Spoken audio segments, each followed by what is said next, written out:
Hello friends, good evening. Welcome to my YouTube channel nursing with Mukesh. तो friends, जैसा कि आप सबको पता है फ्रेंड्स, हमारा चल रहा है डाइजेस्टिव सिस्टम। और डाइजेस्टिव सिस्टम में पिछली क्लास में हमने स्टार्ट किया था स्मॉल इंटेस्टाइन, और स्मॉल इंटेस्टाइन की एक क्लास हो चुकी है। उसमें जस्ट हमने इंट्रो पढ़ा था, उसमें कितने पार्ट होते हैं और स्मॉल इंटेस्टाइन में कौन कौन से स्पिंटर पाए जाते हैं और कहां कहां से बाइल जूस, पैनक्रियाटिक जूस सारे वहां पे आके मिलते हैं। जो स्ट्रक्चर मैंने आपको एक डायग्राम बना के समझाया था। फिर मैंने उसी क्लास में कहा था कि फ्रेंड्स, नेक्स्ट जो क्लास होगी उसमें हम पढ़ेंगे structure of the small intestine. तो फ्रेंड, आज हम पढ़ेंगे structure of the small intestine. Structure means friends, इसमें पढ़ेंगे कि इसमें कौन कौन सी इसकी जो वॉल बनी होती है स्मॉल इंटेस्टाइन की, वो कितनी लेयर से बनी होती है। फ्रेंड्स, आप सबको पता है। इससे पहले फ्रेंड्स एक बात और कहूंगा, जितना हो सके यार चैनल को सब्सक्राइब करो, वीडियो को शेयर करो, लाइक करो, कमेंट करो। कोई भी चीज अगर आपको समझ में नहीं आती तो कमेंट करो। कुछ मुझे सुधार करना हो उसके बारे में भी आप कमेंट कर सकते हो। अगर आपको लगता है कि यार कुछ जो तरीका है टीचिंग का तरीका वो या थोड़ा मैं चेंज करूं, थोड़ा सा आप मुझे बता सकते हो, ऐसा कुछ नहीं है। तो फ्रेंड्स, और वो एक है ना बेल, उसको भी दबा दो, जिससे क्या है नोटिफिकेशन आपको मिल जाए जैसे मेरा वीडियो डले। तो मैंने आपसे पहले ही कहा था कि 1000 सब्सक्राइबर हो जाएंगे तो फिर लाइव स्टार्ट करेंगे, अपन लाइव आएंगे, आपसे फेस टू फेस बातें करेंगे। तो फ्रेंड्स, करते हैं आज का topic start. Structure of the small intestine. अब फ्रेंड, आपको पता है कि जो हमारी एलिमेंट्री कैनाल है पूरी माउथ से लेकर एनस तक, उसमें जो उसकी वॉल बनी होती है वो 4 लेयर से मिलके बनी होती है। ठीक है, पहले हेडिंग डाल देते हैं, उसके बाद बात करेंगे structure of the small intestine.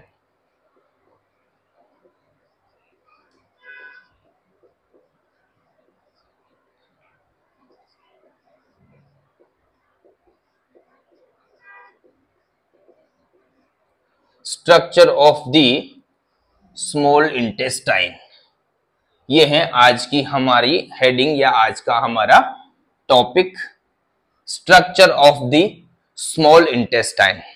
Friends, हम बात कर रहे थे कि फ्रेंड आप सबको पता है कि जो हमारी एलिमेंट्री कैनाल है वो 4 लेयर से मिलके बनी होती है, जो कि आपको पता होगा। अगर आपको पता नहीं तो एक बार मैं और बता दूं आपको। हमारी जो एलिमेंट्री कैनाल है पूरी वो 4 लेयर से मिलके बनी होती है। फ्रेंड्स, उसकी जो वॉल होती है वो 4 लेयर से मिलके बनी होती है। पहली होती है एडवेंचिया। मैंने कितनी बार बता दिया इसको, ठीक है, बहुत बार बता दिया, फिर भी मैं आपको बता दूं, आपका जस्ट रिवाइज हो जाएगा। या इसको बोलते हैं पेरिटोनियम। ठीक है फ्रेंड, दूसरा होता है मसल्स लेयर या स्मूथ मसल्स बोल सकते हो, स्मूथ मसल लेयर। ठीक है, तीसरा होता है सब म्यूकोजा, और चौथा होता है फ्रेंड म्यूकोजा। ठीक है, यहां तक कोई दिक्कत नहीं होगी फ्रेंड। तीसरा होता है म्यूकोजा, ये ए है लास्ट में, जी या क्यू मत समझ जाना। तो फ्रेंड, ये 4 जो लेयर हैं टिश्यू की, उनसे मिलके बनी होती है हमारी एलिमेंट्री कैनाल, पूरा एलिमेंट्री ट्रैक, पूरा जीआई ट्रैक। ठीक है, फिर हमने बात की थी स्टोमक में। स्टोमक में फ्रेंड्स क्या बात की थी कि बनी तो स्टोमक बना तो इन चारों से ही है, बट वहां पे एक तो स्मूथ मसल्स में और एक म्यूकोसा में कुछ मॉडिफिकेशन था, कुछ चेंजेस था। स्टोमक की बात कर रहा हूं मैं। स्मूथ मसल और म्यूकोसा में चेंजेस था। स्मूथ मसल में वैसे जो हमारी जो एलिमेंट्री कैनाल है उसमें 2 टाइप होते हैं इसके, या 2 टाइप की स्मूथ मसल पाई जाती है, सर्कुलर और लॉन्गिट्यूडनली, टूडिनल। बट स्टोमक में 3 पाई जाती थी, एक ओब्लिक और ऐड कर दी थी। म्यूकोसा की बात करें तो म्यूकोसा में वहां पे स्टोमक में हमने बात की तो पेराइटल सेल, चीफ सेल और क्या पाया जाता था, रूगाई पाई जाती थी, और क्या पाया जाता था, एंटेरो एंडोक्राइन सेल पाई जाती थी। तो ये सारी चीजें हमने स्टोमक में बात की थी, ये मॉडिफिकेशन था। अब हम आज बात करेंगे फ्रेंड इंटेस्टाइन, स्मॉल इंटेस्टाइन। तो स्मॉल इंटेस्टाइन में क्या चेंजेज होता है फ्रेंड, इसमें जो हमारी स्मॉल इंटेस्टाइन है उसमें क्या चेंजेज होता है। तो सबसे पहले जो चेंजेज होगा या मॉडिफिकेशन है वो पेरिटोनियम में है फ्रेंड, पेरिटोनियम में, और दूसरा है म्यूकोजा में। ठीक है, तो इन दोनों के बारे में हम बात करेंगे। इन चार के बारे में मैं पहले कई बार बात कर चुका हूं, आप पिछली क्लास जाके देखो, जब मैंने एलिमेंट्री कैनाल की वॉल पढ़ाई थी तो वो सारी डिटेल में बात की थी फ्रेंड। तो आज हम बात करेंगे कि इस पेरिटोनियम में क्या चेंजेज है और म्यूकोसा में क्या चेंजेज है। फ्रेंड्स आपको पता है कि पेरिटोनियम क्या है, बाहरी कवर है, आउटर लेयर है हमारी एलिमेंट्री कैनाल की। ठीक है, अब इसमें क्या है, स्मॉल इंटेस्टाइन में क्या होते हैं फ्रेंड, जो पेरिटोनियम है ना उसकी दो लेयर पाई जाती, दो डबल लेयर क्या पाई जाती है फ्रेंड, डबल लेयर्स पाई जाती है। किसमें, स्मॉल इंटेस्टाइन में इस पेरिटोनियम की डबल लेयर पाई जाती है। क्या पाई जाती है, डबल लेयर पाई जाती है, जिसे बोलते हैं मिजेंटरी। क्या बोलते हैं फ्रेंड, मिजेंटरी। क्या बोलते हैं फ्रेंड, मिजेंटरी, इसको बोलते हैं फ्रेंड मिजेंटरी। ठीक है, स्मॉल इंटेस्टाइन की बात करें, स्मॉल इंटेस्टाइन में पेरिटोनियम की दो लेयर पाई जाती है जिसको बोलते हैं मिजेंटरी। अब फ्रेंड ये जो मिजेंटरी हैं या दो लेयर हैं वो क्या करती है, हमारी जो जेजुनम और इलियम, फर्स्ट पार्ट की बात नहीं कर रहा मैं, ड्यूडेनम की बात नहीं कर रहा, किसकी बात कर रहा हूं मैं, जेजुनम और इलियम। जेजुनम और इलियम को ये डबल लेयर जो हमारी पोस्टीरियर एब्डोमिनल वॉल है, पोस्टीरियर एब्डोमिनल वॉल उससे अटैच करती है, उससे अटैच करती है। पोस्टीरियर एब्डोमिनल वॉल क्या होती है फ्रेंड, हमारी जो एब्डोमिनल केविटी है उसकी जो पोस्टीरियर साइड में जो वॉल है, आगे है वो एंटीरियर एब्डोमिनल वॉल है, और जो पोस्टीरियर में है वो पोस्टीरियर एब्डोमिनल वॉल है। तो ये जो मिजेंटरी क्या करती है फ्रेंड, जेजुनम और इलियम को क्या करती है, पीछे से यानी पोस्टीरियर एब्डोमिनल वॉल से जोड़ती है, उससे अटैच करती है, किसको, जेजुनम और इलियम को। ठीक है फ्रेंड, यहां तक कोई दिक्कत नहीं होगी। अब फ्रेंड ये जो जेजुनम और इलियम है इसकी लंबाई कितनी है, 2, 3, 5, अराउंड 5 मीटर के आसपास है इसकी। ठीक है, हमारी जो स्मॉल इंटेस्टाइन है वो 5 मीटर से ज्यादा है, ड्यूडेनम 25 सेंटीमीटर की, और ये दोनों मिलके 5 मीटर की है। ठीक है फ्रेंड, जो पूरी इनकी लंबाई इतनी है, बट जो ये पोस्टीरियर एब्डोमिनल वॉल में जुड़ती है, जैसे ये मान लो पोस्टीरियर एब्डोमिनल वॉल है और ये जेजुनम और ये इलियम है, मान लो इनके जो फोल्ड है ना, इधर से मान लो ऐसे,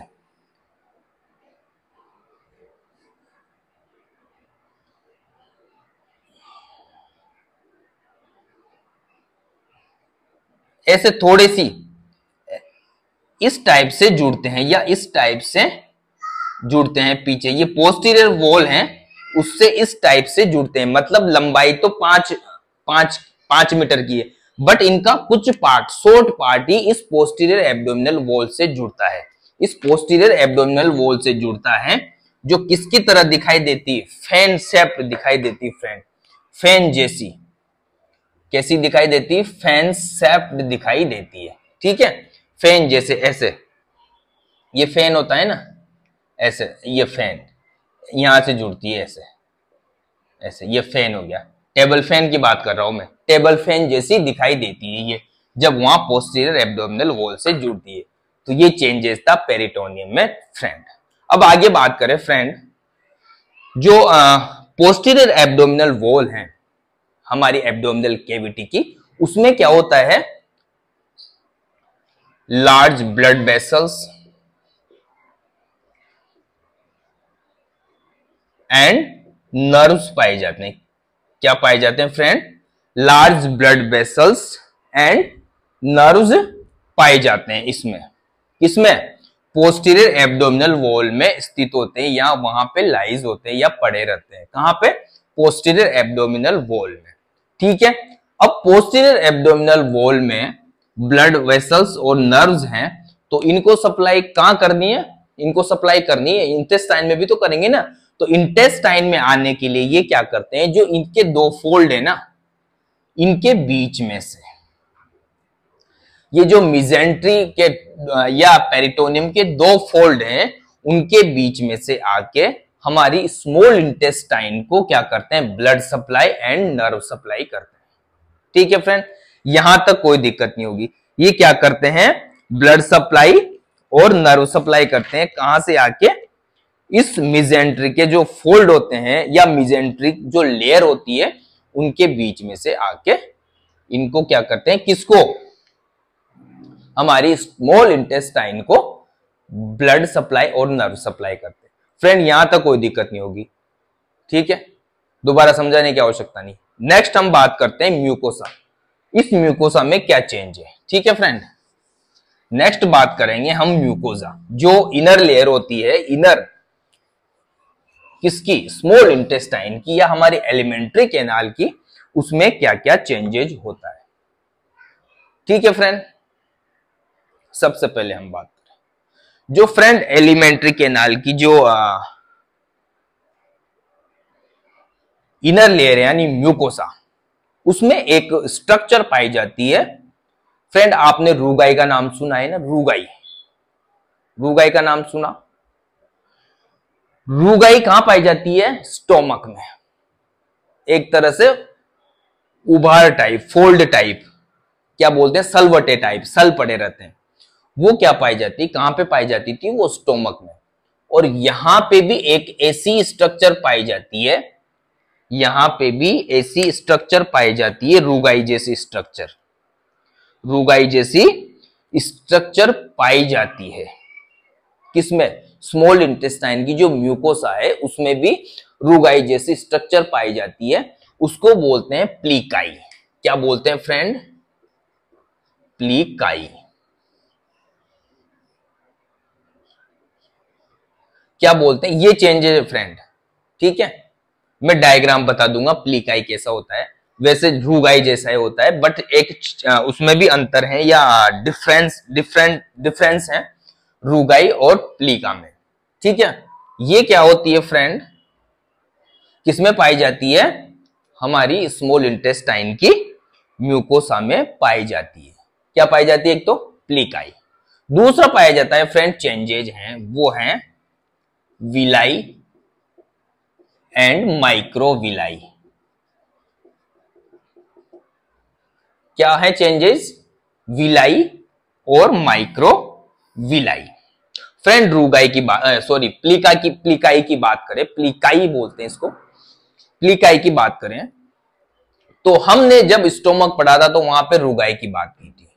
तो रूगाई क्या है? जैसे स्टोमक खाली होता था, स्टोमक खाली होता था तो जैसे स्टोमक सिकुड़ता था ना, तो वो रूगाई के उभार दिखते थे, मतलब एक तरह से फोल्ड दिखते थे। और जैसे डिस्टेंड होता था, स्टोमक फूलता था, तो वो रूगाई, वो सलवटें मिट जाती थी। जैसे गुब्बारे मिट जाते थे, गुब्बारा सिकुड़ते सलवटें पड़ जाती है और फुलाते ही उसमें सलवटें मिट जाती। इसी प्रकार स्टोमक में वो सलवटें मिट जाती थी। उसकी जो सरफेस है रूगाई की, वो एकदम स्मूथ हो जाती थी। बट प्लीकाई में ऐसा नहीं होता। प्लीकाई में ऐसा नहीं होता। जब स्मॉल इंटेस्टाइन फूलती या डिस्टेंड होती है, तो भी ये प्लीकाई वैसे के वैसे ही रहेंगे, वैसे के वैसे ही। ऐसे ऐसे उबार पाए जाते हैं इसमें, ऐसे उबार पाए जाते हैं, ऐसे स्मॉल इंटेस्टाइन है, ऐसे उबार पाए जाते हैं। इनको अभी मैं दिखा दूंगा, डायग्राम दिखा दूंगा। पहले दिखा दूं डायग्राम। ये देखो, एक डायग्राम देखो आप, ये वाला, ये जो आपको फ्रेंड फोल्ड दिख रहे हैं ना, ये फोल्ड उभार, ये स्मॉल इंटेस्टाइन की म्यूकोसा है। इसमें जो ऊपर में है ये प्लीकाई है। ठीक है, ये है प्लीकाई। इस प्रकार की होती है प्लीकाई। ठीक है, तो फ्रेंड प्लीकाई में ये स्मॉल इंटेस्टाइन फूलती है, तो ये प्लीकाई क्या होती है? वैसी की वैसी रहती है। अब ये वैसी की वैसी रहेगी, उभार वैसे ही रहेंगे। तो ये क्या काम करती है, जो काइम होता है ना फ्रेंड, काइम, उसका मिक्सिंग करती है, उसको और मिक्स करती है, क्योंकि और सब बहुत सारे bile, pancreatic juice, intestinal juice मिलते हैं ना, तो उनको मिक्स करती। क्यों, कैसे मिक्स करेगी, जैसे एक उबार से दूसरे उबार में गई, ऐसे जिस काइम लुढ़कता हुआ जाएगा ना, फूड काइम, काइम को बोलते हैं जो स्टोमक से निकलता है, तो वो ऐसे लुढ़कता लुढ़कता जाएगा, तो ऐसे लुढ़कते लुढ़कते जाएगा तो मिक्स हो जाएगा। तो ये क्या, जो प्लीकाई है वो क्या काम करती है फ्रेंड, उस काइम को मिक्स करने का काम करती है। ठीक है, अब हम बात करते हैं, प्लीकाई समझ में आएगी ना, कोई दिक्कत नहीं होगी। उसके बाद हम बात करते हैं विलाई की। विलाई फ्रेंड हमारी स्मॉल इंटेस्टाइन है, उसकी म्यूकोसा में पाई जाती है, फिंगर लाइक स्ट्रक्चर होती है, ऐसी स्ट्रक्चर, फिंगर लाइक स्ट्रक्चर होती है, ये फिंगर लाइक स्ट्रक्चर होती है। कौन, विलाई की बात कर रहे हैं फ्रेंड। ठीक है, जो विलाई होती है फ्रेंड वो कैसी होती है, फिंगर लाइक स्ट्रक्चर होती है, फिंगर लाइक स्ट्रक्चर होती है। और जो इंटेस्टाइनल लूमेन है, ये जो लूमेन है, इंटेस्टाइनल लूमेन, इसके बीच में अंदर, इसके अंदर पाई जाती है। कौन, विलाई। ठीक है, फिंगर लाइक स्ट्रक्चर होती है, और ये 0.5 से 1 mm कितनी होती है, 0.5 से 1 mm मिलीमीटर, 1 mm लॉन्ग होती है, यानी माइक्रोविलाई से तो बड़ी होती है। कितनी होती है, 0.5 से 1 mm इसकी लंबाई होती है। ठीक है, विलाई आगे समझ में। अब विलाई के ऊपर क्या है फ्रेंड, विलाई के ऊपर कोलुमनार एपिथेलियल सेल या टिश्यू की सेल, कोलुमनार एपिथेलियल टिश्यू की सेल, ऐसे ये जो विलाई है उसके ऊपर क्या पाई जाती है, कोलुमनार एपिथेलियल टिश्यू की सेल पाई जाती है, या उस क्या पाई जाती है फ्रेंड, कोलुमनार एपिथेलियल टिश्यू की सेल, या फिर उसको बोलते हैं एंटेरोसाइट, जो हमारी स्मॉल इंटेस्टाइन की सेल है, क्या बोलते हैं, एंटेरोसाइट। ठीक है फ्रेंड, ये ध्यान रखना, इसके ऊपर पाई जाती है, विलाई के ऊपर उसकी कवरिंग बनाती है या उसके बॉर्डर में पाई जाती है। ठीक है, यहां तक कोई दिक्कत नहीं होगी फ्रेंड। जो विलाई है उसके ऊपर कौन सी सेल पाई जाती है, जो कोलुमनार एपिथेलियल सेल है या एंटेरोसाइट सेल है, वो इसके ऊपर पाई जाती है। किसके ऊपर, विलाई के ऊपर पाई जाती है। और ये जो ये एंटेरोसाइट है, इसके ऊपर, एंटेरोसाइट के ऊपर, ये जो एंटेरोसाइट है ना, छोटे छोटे प्रोजेक्शन, ये छोटे छोटे जो प्रोजेक्शन दिख रहे हैं फ्रेंड, ये होते हैं माइक्रोविलाई, ये होते हैं फ्रेंड माइक्रोविलाई, माइक्रोविलाई।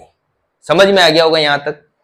माइक्रोविलाई की जो लेंथ होती है वो होती है, कितनी होती है, 1 माइक्रोमीटर,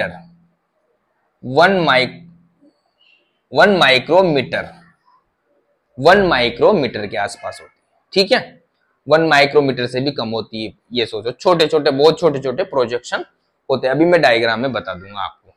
तो यहां तक समझ में आ गया होगा फ्रेंड। एक बार और बता दूं, प्लीकाई समझ में आ गया। उसके बाद विलाई की बात करते हैं। विलाई हमारी जो स्मॉल इंटेस्टाइन है, उसके जो लूमेन होता है, उसका लूमेन होता है या उसकी म्यूकोसा होती है, उसके अंदर पाया जाता है। और उसके ऊपर एपिथेलियल सेल एंटेरोसाइट पाई जाती है, उसके ऊपर एंटेरोसाइट सेल उसके ऊपर चिपकी हुई रहती है या उसके ऊपर स्थित होती है, उसकी पूरी सरफेस पे। किसकी, विलाई की सरफेस। फिर जो एंटेरोसाइट है उसके ऊपर छोटे छोटे माइक्रोफिलामेंट टाइप, छोटे छोटे प्रोजेक्शन टाइप, ये माइक्रोविलाई पाए जाते हैं। किसके ऊपर, इस एंटेरोसाइट के ऊपर।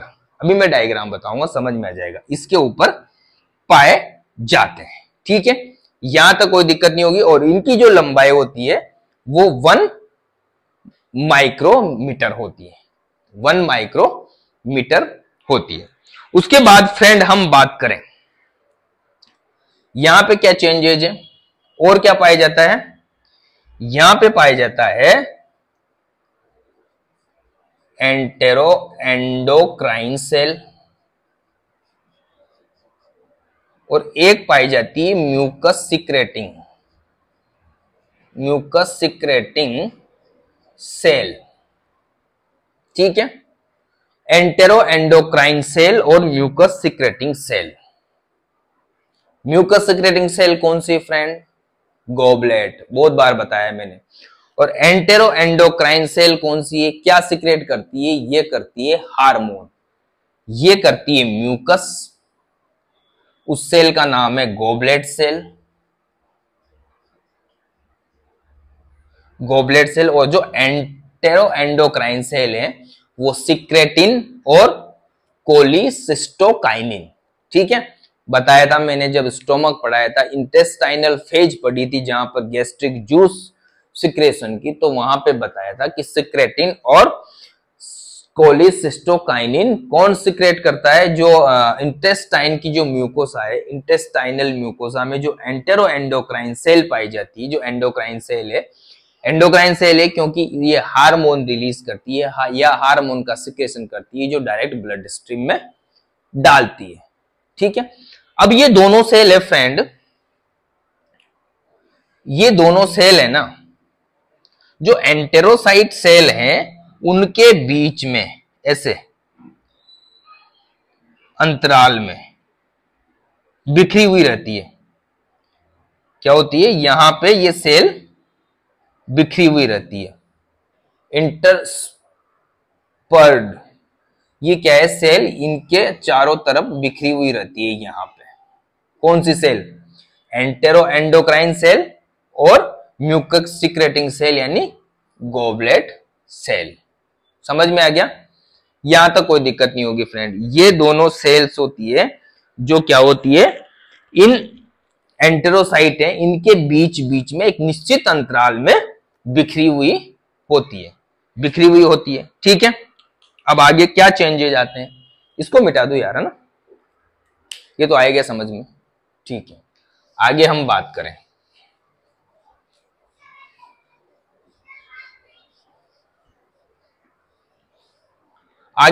साहब, जो ये विलाई होती है फ्रेंड, विलाई,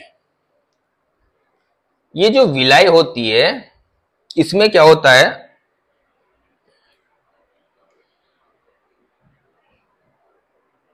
ब्लड कैपिलरीज और लिम्फ कैपिलरीज का एक जाल होता है। क्या होता है? ब्लड कैपिलरी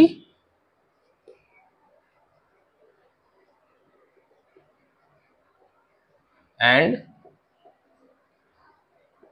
लिम्फ कैपिलरीज का एक नेटवर्क होता है। क्या होता है? नेटवर्क होता है, एक जाल होता है इस विलाई के अंदर। कैपिलरी क्या होती है फ्रेंड? जो लिम्फ ब्लड वेसल्स होती है, छोटी छोटी ब्लड वेसल्स, उनको कैपिलरी बोलते हैं। अगर लिम्फ की बात करें, जो लिम्फ की छोटी छोटी वेसल्स होती है उनको क्या बोलते हैं? Lymph capillaries. ठीक है फ्रेंड, तो इसमें जो विलाई है इसमें क्या पाई जाती है? ब्लड कैपिलरीज और लिम्फ कैपिलरीज। ये लिम्फ कैपिलरीज है फ्रेंड्स, इनको लैक्टियल्स भी बोलते हैं। जो लिम्फ कैपिलरी हैं उनको क्या बोलते हैं? लैक्टियल्स। किससे बना है ये फ्रेंड? लैक्टियल्स बना है लैक्टोज से। लैक्टोज कहां से आया फ्रेंड? लैक्टोज आया दूध से। ठीक है, लैक्टियल आया मिल्क से। कैसे आया फ्रेंड? क्या है, जैसे स्मॉल इंटेस्टाइन होती है उसमें जैसे फैट का एब्जॉर्प्शन होता है ना, तो ये जो लिम्फ है ना, वहां पे फैट का एब्जॉर्प्शन होगा, तो लिम्फ में क्या है, जैसे एक फैट का कवर बन जाता है लिम्फ में, या जो लिम्फ कैपिलरीज हैं वो एक तरह से व्हाइट व्हाइट दिखाई देती है। ऐसा लगता है कि दूध जैसे दूध बह रहा हो इन कैपिलरीज में। क्या बह रहा हो? दूध बह रहा हो। ऐसा व्हाइट, एकदम व्हाइटिश दूध जैसी अपीयरेंस आती है। तो इसलिए इसको क्या बोलते हैं, लैक्टियल्स बोलते हैं, क्योंकि जो मिल्क की शुगर होती है, मिल्क में कौन सी शुगर पाई जाती है, लैक्टोज, लैक्टोज शुगर पाई जाती है फ्रेंड, पता है ना आपको। मिल्क में कौन सी शुगर पाई जाती है, लैक्टोज शुगर पाई जाती है। इसकी वजह से लिम्फ कैपिलरी को क्या बोलते हैं, लैक्टियल्स बोलते हैं। क्या बोलते हैं, लैक्टियल्स बोलते हैं। ठीक है, यहां तक कोई दिक्कत नहीं होगी, समझ में आ गया होगा फ्रेंड। जैसे ही स्मॉल इंटेस्टाइन में क्या है, सबसे लगभग डाइजेशन और एब्जॉर्प्शन स्मॉल इंटेस्टाइन में ही होता है।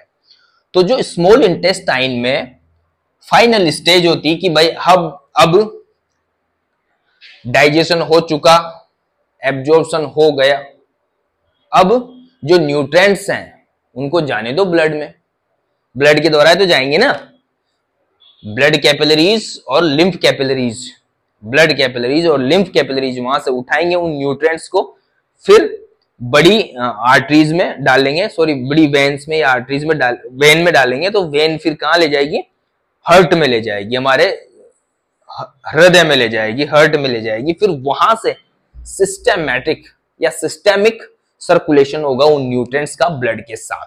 ठीक है, तो फ्रेंड्स मैं कहना यह चाह रहा हूं कि जैसे ही ये ब्लड में जाने से पहले न्यूट्रिएंट्स इन ब्लड कैपिलरीज में जाने से पहले इन एंटेरोसाइट जो सेल होती है, जो स्मॉल इंटेस्टाइन की एपिथेलियल सेल है, एंटेरोसाइट सेल होती है, उनमें से गुजरना पड़ता है, उनमें से गुजर के जाते हैं। कई बार पूछ लेते हैं कि डाइजेशन होगा, एब्जॉर्प्शन होगा, तो अब ब्लड जो है वो कहां से गुजर के सिस्टेमिक उसमें जाएगा, सर्कुलेशन में, तो पहले एंटेरोसाइट सेल में जाएगा। ठीक है, यहां तक कोई दिक्कत नहीं होगी। क्या क्या चेंजेज आया फ्रेंड्स, एज तो plicae, villi, microvilli, entero endocrine cell, mucus secreting cell, goblet cell जो म्यूकस सिक्रेट करती है, उसके बाद ये तो इसके अंदर पाए जाते हैं। ठीक है, अब इसमें एक और चेंजेज है फ्रेंड, इंटेस्टाइनल ग्लैंड। क्या पाई जाती है, इंटेस्टाइनल ग्लैंड, इंटेस्टाइनल ग्लैंड जो क्या करती है, इंटेस्टाइनल जूस का सिक्रेशन करती है। क्या करती है, इंटेस्टाइनल जूस का सिक्रेशन करती है। क्या करती है फ्रेंड, इंटेस्टाइनल जूस का सिक्रेशन करती है। इन इंटेस्टाइनल ग्लैंड को क्या बोलते हैं, इंटेस्टाइनल क्रिप्स भी बोलते हैं। इनको इंटेस्टाइनल ग्लैंड है, इनको इंटेस्टाइनल क्रिप्स भी बोलते हैं। क्या बोलते हैं फ्रेंड, इंटेस्टाइनल क्रिप्स बोलते हैं। और जो इंटेस्टाइनल ग्लैंड है ये ट्यूबुलर होती है, ट्यूबुलर, ट्यूब जैसी स्ट्रक्चर होती है इनकी। क्या होती है, इंटेस्टाइनल ग्लैंड होती है वो सिंपल टाइप की, एक ट्यूब टाइप की सिंपल ट्यूबुलर होती है। ठीक है, ज्यादा ट्यूब नहीं होती, एक ही ट्यूब होती है, सिंपल ट्यूबुलर होती है। कौन, इंटेस्टाइनल ग्लैंड। ठीक है फ्रेंड, अब ये कहां पाई जाती है फ्रेंड, जो इंटेस्टाइनल ग्लैंड है फ्रेंड, जैसे ये माइक्रोविलाई, एक विलाई और बना दी यहां, जैसे मान लो एक विलाई ये है, तो ऐसे ऐसे ऐसे विलाई रहती है, ऐसे विलाई। तो फ्रेंड जो ये इंटेस्टाइनल ग्लैंड पाई जाएगी वो यहां पे, इसकी सरफेस पे, यहां पे, ये जो सरफेस है ना, यहां पे इंटेस्टाइनल ग्लैंड दो विलाई के बीच में और उसकी सरफेस पे, दो विलाई के बीच में और उसकी सरफेस में, मैं डायग्राम बताऊंगा फ्रेंड्स आपको, तब आपको अच्छी तरह समझ में आ जाएगा। यहां पे पाई जाती इंटेस्टाइनल ग्लैंड, ये जो विलाई है दो विलाई के बीच में और उसकी सरफेस के नीचे। ठीक है, अब फ्रेंड जो ये इंटेस्टाइनल ग्लैंड है ये किस सेल से बनी होती है, ये बनी होती है एपिथेलियल सेल से। एपिथेलियल सेल होती है उससे बनी होती है, जो कि मैच्योर होती है। इनकी जो सेल होती है इंटेस्टाइनल ग्लैंड की सेल, यार पूरा ही भर गया, कहां बताऊं। इंटेस्टाइनल ग्लैंड की जो, इसको मिटा दूं ना, इसको मिटा देता हूं यार, वो डायग्राम बन।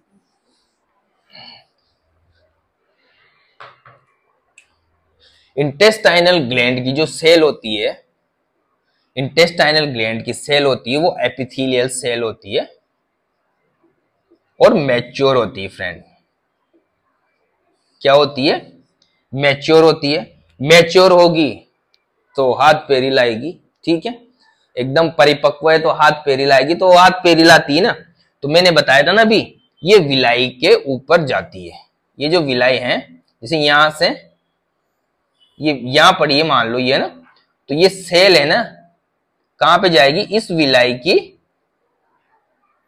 कवरिंग बनाती है। इस विलाई की भी क्या बनाती है? कवरिंग बनाती है। और ये कवरिंग हटती रहती है।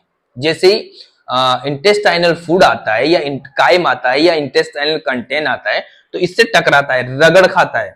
तो रगड़ खाता है तो वो क्या है, जो ये सेल है ये रिपेयर होती रहती है। एपिथेलियल सेल जो है वो रिपेयर होती रहती है, टूटती है फिर बनती है, टूटती है फिर बनती है, जिससे क्या है ये विलाई को कोई नुकसान नहीं पहुंचे, तो उसके ऊपर की एक कवरिंग बनाती है, ठीक है। तो और ये जो एपिथेलियल है 3 से 4 दिन में पूरा क्या होता है? रिप्लेस हो जाता है। 3 से 4 दिन में। आपको पता है फ्रेंड, स्टूल में एपिथेलियल टिश्यू निकलता है, टिश्यू निकलते हैं स्टूल में, पता है ना आपको, तो वो ध्यान रखना, सेल्स और टिश्यू। तो ये क्या है, यहां से क्या होते रहते हैं? रिप्लेस होती रहती है, टूटती रहती है, जैसे रगड़ लगती है ना विलाई के, तो वो रगड़ लगती रहती है और वो निकलती रहती है। और 3 से 5 दिन में, 3 से 5 दिन के अंदर पूरा एपिथेलियल रिप्लेस हो जाता है। अब फ्रेंड ये जैसे ऊपर जाती है ना एपिथेलियल सेल, तो ये क्या करती है, जैसे ऊपर जाएगी तो क्या सिक्रेट करती है? Digestive enzyme. क्या करती है? डाइजेस्टिव एंजाइम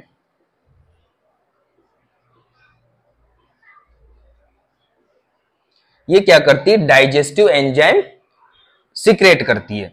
और यहां पे जो मैंने बताया था आपको माइक्रोविलाई, ये छोटे छोटे प्रोजेक्शन है जो एंटेरोसाइट सेल के ऊपर होते हैं, इनके ऊपर लद जाते हैं या इनके ऊपर आ जाते हैं या वो उनको खींच लेते हैं अपनी ओर। कौन?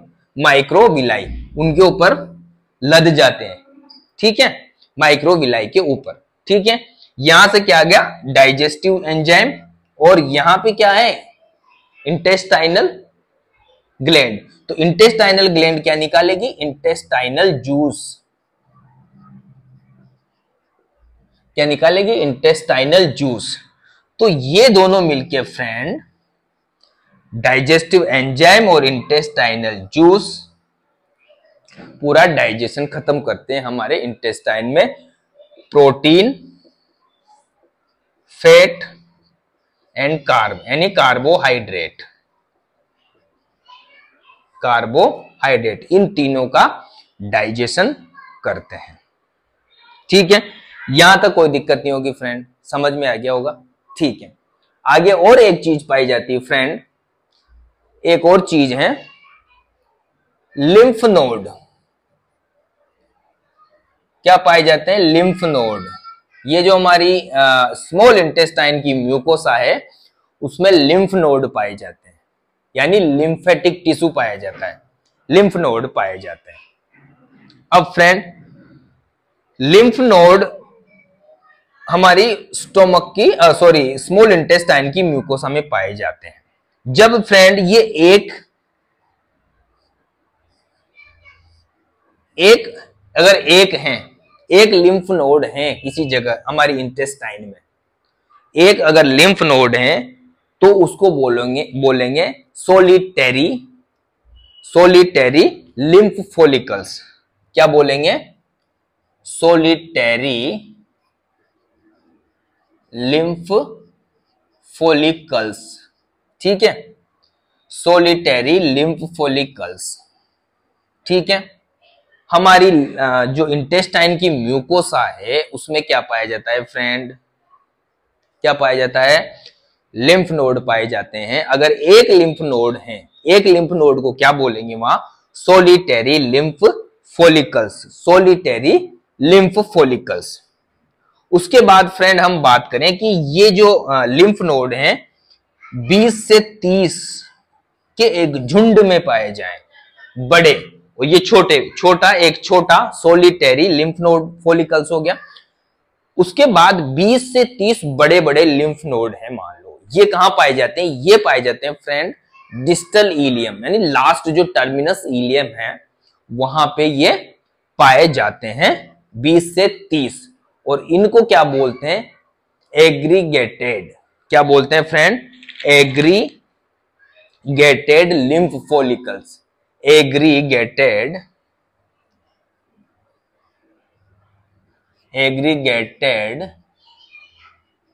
लिम्फ फोलिकल्स, क्या बोलते हैं, एग्रेगेटेड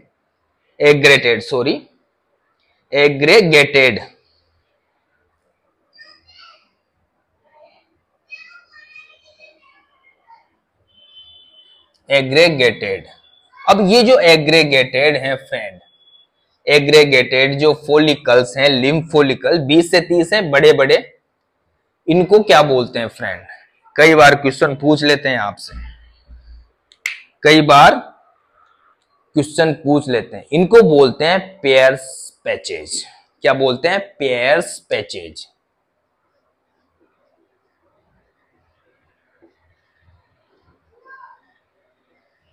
इनको बोलते हैं पेयर्स पैचेज,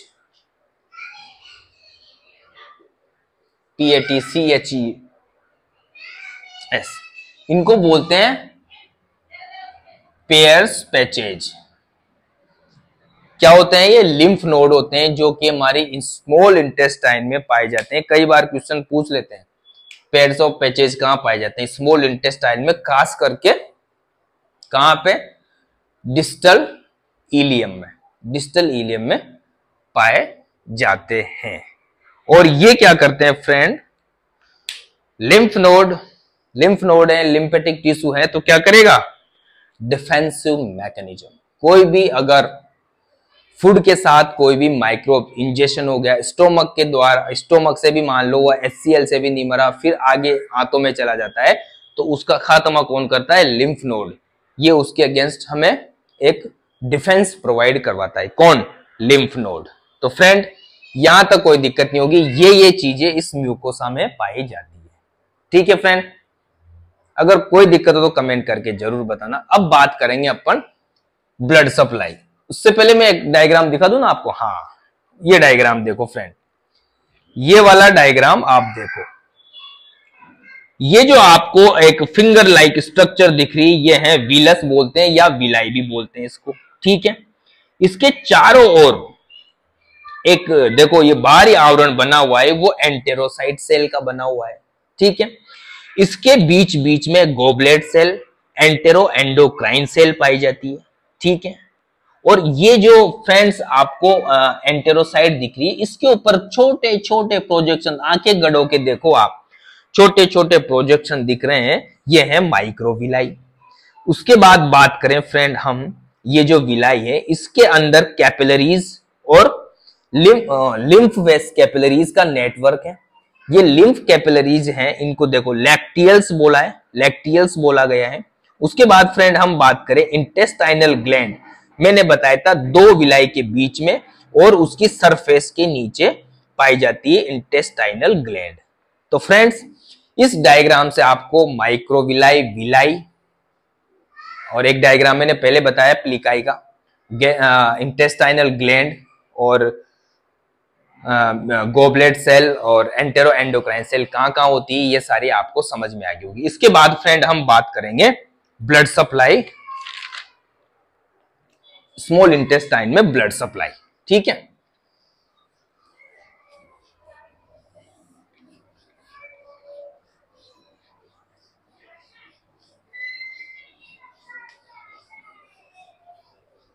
ब्लड सप्लाई की बात करें फ्रेंड हम,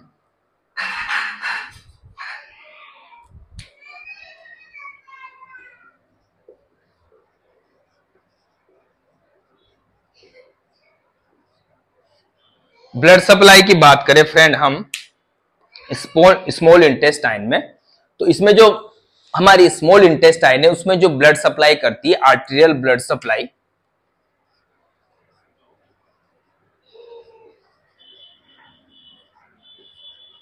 जो आर्टेरियल ब्लड सप्लाई करेगी वो है mesenteric artery.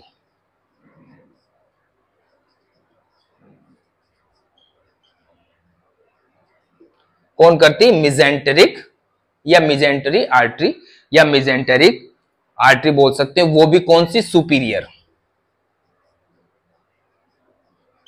Superior mesenteric artery, ये ध्यान रखना। मेसेंट्रिक क्यों नाम दिया? क्योंकि अभी अपन ने मेसेंट्रिक का जिक्र किया था ना, जो पेरिटोनियम का डबल फोल्ड है उनको क्या बोलते हैं? लेयर या डबल लेयर को मेसेंट्री बोलते हैं। तो इसकी जो आर्टरी है उसको भी मेसेंट्रिक नाम दे दिया गया। तो ये क्या करती है? सुपीरियर जो मेसेंट्रिक आर्टरी है वो हमारी स्मॉल इंटेस्टाइन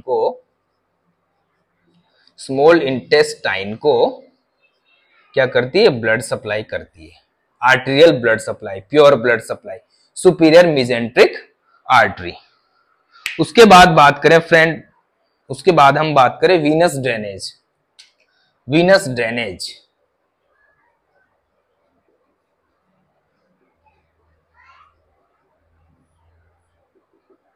वीनस ड्रेनेज की बात करें तो वही superior mesenteric when, superior mesenteric when क्या करती है? Superior mesenteric when small intestine से इम्प्योर ब्लड ले जाती है और फिर किसमें जाके मिलती है? पोर्टल वेन में। कहां मिलती है फ्रेंड? Portal vein. और पोर्टल वेन फिर कहां जाती है? Superior vena cava. कहां जाती है? Superior vena cava. ठीक है फ्रेंड्स, अब यहां पे एक चीज समझने की है कि जैसे ही नीचे से इम्प्योर ब्लड जाता है ऊपर, ठीक है, नीचे से जाएगा ना पोर्टल वेन के द्वारा, तो उसमें क्या है? हाई कंसंट्रेशन होती है, क्योंकि न्यूट्रिएंट्स होते हैं उनका एब्जॉर्ब, ब्लड में जो ब्लड है उसमें जो कंटेंट है न्यूट्रिएंट्स के वो हाई कंसंट्रेशन में होगी। तो सारे न्यूट्रिएंट्स अभी कहां भी किसी भी ऑर्गन को वो न्यूट्रिएंट सप्लाई नहीं किए क्या? नहीं किए। स्मॉल इंटेस्टाइन से एब्जॉर्ब किया ब्लड कैपिलरीज, लिम्फ कैपिलरीज ने, फिर वहां से इनमें आया सुपीरियर मेसेंट्रिक वेन में, फिर उसको डाल दिया पोर्टल वेन में, फिर ये ले जाएगा कहां? सुपीरियर इंफीरियर वेना केवा में डालेगा, फिर राइट एट्रियम में जाएगा। ठीक है, तो ये एकदम क्या होता है? हाई कंसंट्रेशन का ब्लड होता है फ्रेंड। अब यहां पे एक बात है कि जो ये है सुपीरियर मेसेंट्रिक वेन से पोर्टल वेन में जाता है, तो पोर्टल वेन से direct blood superior vena cava में नहीं जाता, उससे पहले ये ब्लड है फ्रेंड लीवर में जाता है। यहां ध्यान रखना, लीवर, ये जो ब्लड है इम्प्योर ब्लड फ्रेंड, हमारी बॉडी में जो लीवर है उसको बोलते हैं केमिकल लैब या केमिकल फैक्ट्री। हमारी बॉडी की केमिकल फैक्ट्री है ये लीवर। ये क्या करता है? ये जो ब्लड जाता है उसको चेक करता है, इसमें कोई गलत चीज तो एब्जॉर्ब नहीं होगी। समझ में आ रहे हो ना? कोई गलत चीज या कोई टॉक्सिक एजेंट तो इसमें एब्जॉर्ब नहीं हो गया। तो उस सारी चीजों को क्या करता है? ये चेक करने के बाद फिर हिपेटिक वेन में वापस, हिपेटिक वेन के द्वारा वापस निकालता है इस ब्लड को। फिर वो कहां मिल जाती है? इंफीरियर वेना केवा में जाके मिलती है। हिपेटिक वेन में वेन के द्वारा बाहर निकालता है। ठीक है ना? यहां समझ में आ गई ना ये बात? डायरेक्ट वहां नहीं जाएगी इंफीरियर वेना केवा, पहले इसको लीवर से गुजरना पड़ेगा। ये एक फैक्ट्री है, लैब एक तरह से, यहां पे चेकिंग होगा इसका, इस लैब में सैंपल का चेक होगा, उसके बाद मेन जगह पे जाएगा हमारे हार्ट में। फिर वहां से, क्योंकि हार्ट का क्या काम है? ब्लड को, वो तो ऑक्सीजन को करेगा ना, इम्प्योर ऑक्सीजन को करेगा ना, CO2 को निकाल देगा बाहर और को जाने देगा फिर आगे। तो ये लीवर क्या करता है? कोई भी केमिकल वेमिकल है या कोई टॉक्सिक एजेंट है उसको अपने पास रख लेता है, क्योंकि ये क्या है, चेकिंग, एक केमिकल लैब है, केमिकल्स की जांच करती है कौन, लीवर। ठीक है, यहां तक कोई दिक्कत नहीं होगी फ्रेंड। इसके बाद लास्ट पॉइंट है हमारा स्मॉल इंटेस्टाइन का फंक्शन। फंक्शन तो आपको पता चल गया होगा फ्रेंड, फंक्शन में कुछ ऐसा खास नहीं है। ठीक है, फंक्शन की बात करें हम स्मॉल इंटेस्टाइन के फंक्शन की,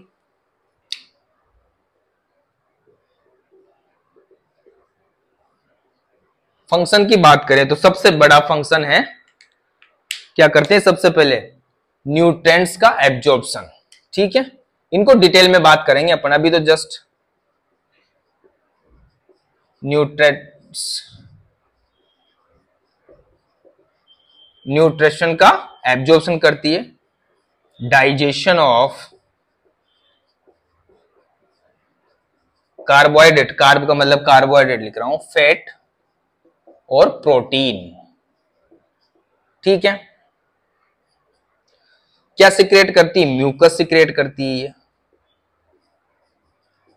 सिक्रेटिन सिक्रेट करती है, सीसी के सिक्रेट करती, कोलिसिस्टोकाइनिन, सीसी के, गैस्ट्रिक जूस, सॉरी गैस्ट्रिक नहीं, इंटेस्टाइनल जूस,